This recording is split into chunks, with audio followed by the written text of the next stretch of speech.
கரூரில் தவேக தலைவர் விஜய் பங்கேற்ற பிரச்சாரத்தில் நெரிசல் ஏற்பட்ட நிலையில் கூட்ட நெரிசலில் சிக்கி 3 குழந்தைகள் உட்பட 10 பேர் முதலில் உயிரிழந்ததாக கூறப்பட்ட நிலையில் தற்போது 8 குழந்தைகள் உட்பட உயிரிழந்தோர் எண்ணிக்கை 36ஆக அதிகரித்துள்ளது. இதுகுறித்த விவரங்களை செய்தியாளர் ஸ்ரீராம் வழங்க கேட்கலாம்.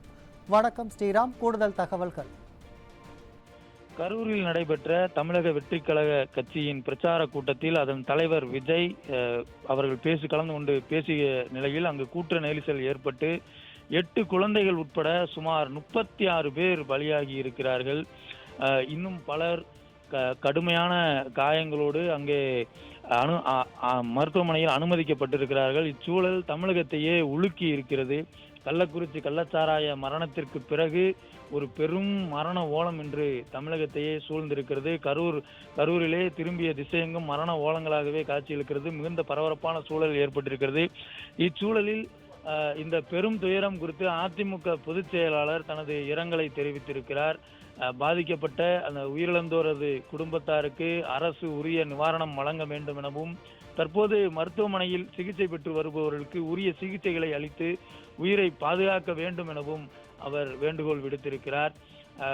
பாரத பிரதமர் நரேந்திர மோடி அவர்கள் இப்பெரும் துயர சம்பவம் குறித்து தனது இரங்கலை பதிவு செய்திருக்கிறார். குடியரசுத் தலைவர், மத்திய அமைச்சர் ராஜ்நாத் சிங், மத்திய உள்துறை அமைச்சர் அமித்ஷா ஆகியோர் தங்களது இரங்கலை பதிவு செய்திருக்கிறார்கள். அது மட்டுமின்றி இந்த பெரும் துயர சம்பவம் எப்படி நிகழ்ந்தது, இந்த கூட்ட நெரிசல் எவ்வாறு ஏற்பட்டது என்பது குறித்த விரிவான அறிக்கையை உடனடியாக தாக்கல் செய்ய வேண்டும் என மத்திய உள்துறை அமைச்சகமானது தமிழக அரசுக்கு உத்தரவிட்டிருக்கிறது. இச்சூழலில் அங்கு கரூரில் மிகப்பெரிய ஒரு சோகமான சூழலானது நிலவி வருகிறது. தற்போது வரை 8 குழந்தைகள் உயிரிழந்திருக்கிறார்கள், 19 பெண்கள் உயிரிழந்திருக்கிறார்கள். இவர்கள் உட்பட 36 பேர் தற்போது வரை உயிரிழந்திருக்கிறார்கள் என்று தகவல் வெளியாகி இருக்கிறது. இச்சூழலில் அங்கே குழந்தைகளை பறிகொடுத்துவிட்டு ஒரு தந்தை, என் மகனை என் கைகளால் அவன் பிறந்தபோது எடுத்தேன், அவன் இன்று உயிரிழந்து விட்டான், என் கைகளிலேயே கொடுத்து விடுங்கள், அவனுக்கு எதுவும் தெரியாது என்று கதறி அழுத அந்த காட்சியெல்லாம் நம் நெஞ்சை பதற வைக்கும்படியாக இருந்தது. அது மட்டுமல்ல, ஒரு குழந்தையை பறிகொடுத்த தந்தை, என் மனைவிக்கு இந்த விவகாரம் தெரியாது, அவளிடம் எப்படி எடுத்து சொல்ல போகிறேன் என தெரியவில்லை என அந்த கண்ணீரோடு வேதனையோடு அவர் தெரிவித்த காட்சியானது நம்மை உலுக்கிவிட்டது.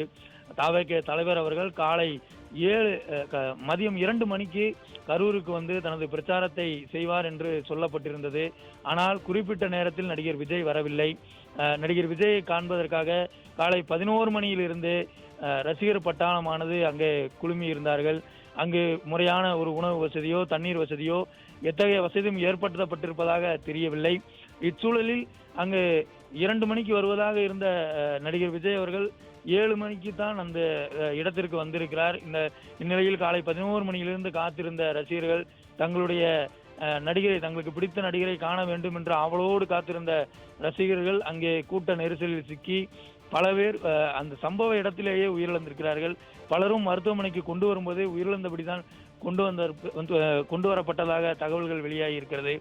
இந்த பெரும் துயரமானது தமிழகத்தையே உலுக்கி இருக்கிறது.